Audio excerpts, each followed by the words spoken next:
Elio is the latest from Pixar, their 29th animated feature. And here, Elio, a space fanatic with an active imagination, finds himself on a cosmic misadventure where he must form new bonds with alien life forms, navigate a crisis of intergalactic proportions, and somehow discover who he is truly meant to be. When I was 9 years old, my mom took me to a movie theater to see a film that absolutely sparked my interest in aliens and space and astronomy in general, and that movie was Contact. It came out in 1997, was directed by Robert Zemeckis, and for some reason was rated PG, and so I was allowed to see it. I loved going to planetariums. I wanted to see a meteor shower so bad, but I was never able to stay up late enough to see any of the ones that were going to happen. The X-Files came along, and I was absolutely obsessed with aliens. I've talked about this before on my channel, but I would go to the library and actually look for the microfiche of like the 1947 Roswell thing and actually found the newspaper articles talking about flying saucers. And so I'm saying all this to say that I very much so related with young Elio in this movie, because this kid,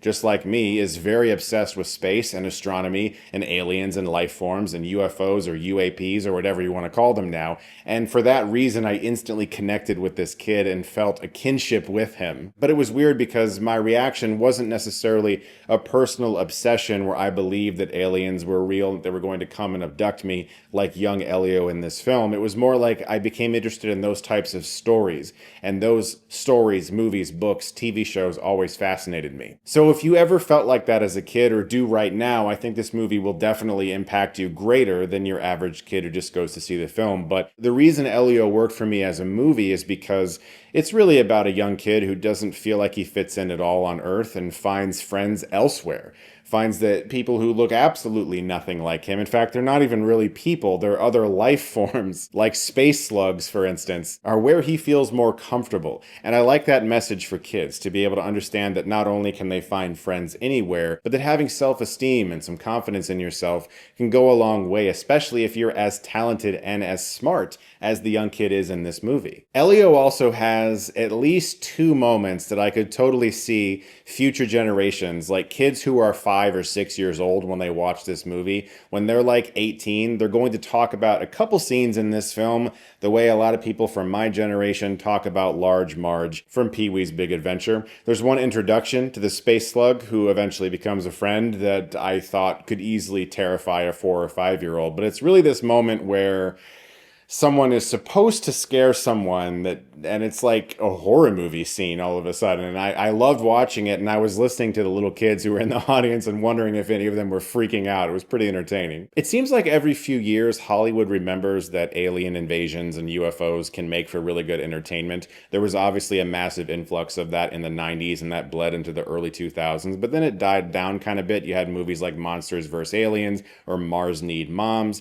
They weren't massive hits, and lately there has been a renewed interest in UFOs or UAPs, and so I think we're starting to see more of that now again with films like Elio. And this isn't one of Pixar's best films, but it's certainly not one of their worst. I think this movie is really entertaining, has a great message, has some good jokes, looks gorgeous. You're not going to hear me ever say that a Pixar movie looks bad. They all look incredible. There are some shots on the beach with sand that, like, it tricked my eyes for a few seconds, where it really did look photorealistic. And I really liked the intro sequences to the film quite a bit. I loved him on Earth, having this relationship with his aunt who's at a military base, and everything is very strained. I thought all that was handled very well. It's just that when he gets to this place in space or wherever it is that he is actually being taken to, it's this massive place where life forms from all different universes and planets come to live together.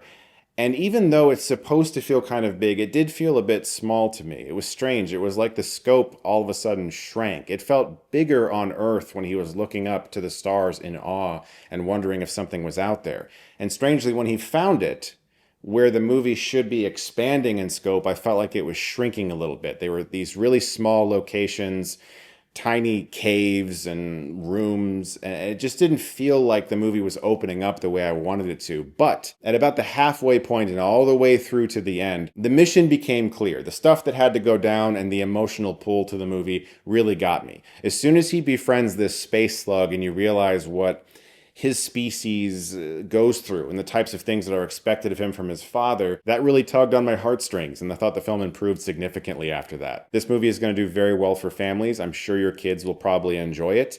However, there are better Pixar movies you could take them to or show them at home. But I also don't think that it's the type of movie that I would want my kids to miss. I would want them to see this film and experience some of the sights and some of the wonders and some of the messages. And so I think it's definitely worth seeing, especially if you have kids or if you ever had an interest in space or astronomy or aliens. That's definitely going to make it more enjoyable for you like it did for me. Guys, thank you so much as always for watching. Look forward to more videos very soon. And if you like this, you can click right here and get Stuckmanized.